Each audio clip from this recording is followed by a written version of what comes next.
Magandang araw po sa lahat ng mga kapatid at mga kaibigan. Ito po muli ang inyong lingkod. Nais pong magbabahagi ng salita ng buhay, salita ng ating Panginoon, na ito po ay magbigay sa atin ng kalakasang espiritual sa ating mga kaluluwa upang tayo po ay mas lalong mapasigla, mapatatag ang ating paglilingkod at pananampalataya sa ating Diyos.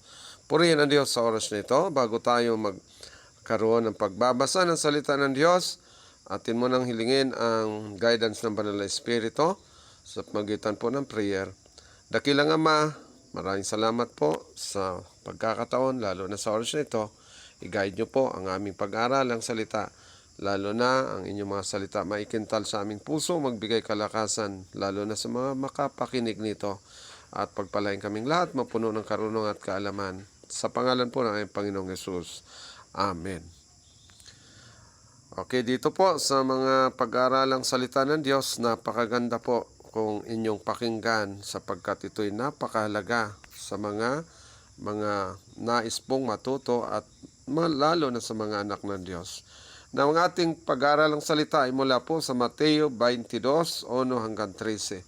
Ang sabi po dito, at sumagot si Jesus at muling pinagsalitaan sila sa mga talinhaga na sinasabi, tulad ang kaharian ng langit sa isang hari na naghanda ng piging ng kasalan ng kanyang anak na lalaki. At sinugo ang kanyang mga alipin upang tawagin ang kanyang mga inanyayahan sa piging ng kasalan at sila'y ayaw magsidalo. Muling nagsugo siya sa ibang mga alipin na sinasabi, sabihin ninyo sa mga inanyayahan, narito, inihanda ko na ang aking piging. Pinatay ko ang aking mga baka at mga hayop na matataba. At ang lahat ng mga bagay ay nahahanda na. Magsiparito kayo sa piging ng kasalan. Datapwat, hindi nila pinansin at sila'y nagsiyaon sa kanilang lakad. Ang isa'y sa kanyang sariling bukid. Ang isa'y sa kanyang mga kalakal. At hinawakan ng mga iba ang kaniyang mga alipin at sila'y dinuwahagi at pinagpapatay. Datapwat ang hari ay nagalit at sinugo ang kaniyang mga hukbo at pinuksa ang mga mamamatay taong iyaon at sinunog ang kanilang bayan. Nang magkagayoy, sinabi niya sa kaniyang mga alipin, nahahanda na ang kasalan, ngunit hindi karapat-dapat ang mga inanyayahan. Magsiparoon nga kayo sa mga likuang lansangan at anyayahan ninyo sa piging ng kasalan ng lahat ninyong mga sumpungan.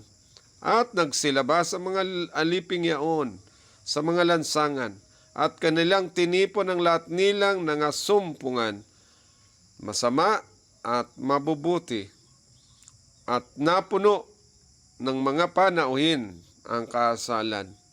Datapwat pagpasok ng hari upang tingnan ang mga panauhin, ay dooy nakita niya ang isang tao na hindi nararamtan ng damit kasalan.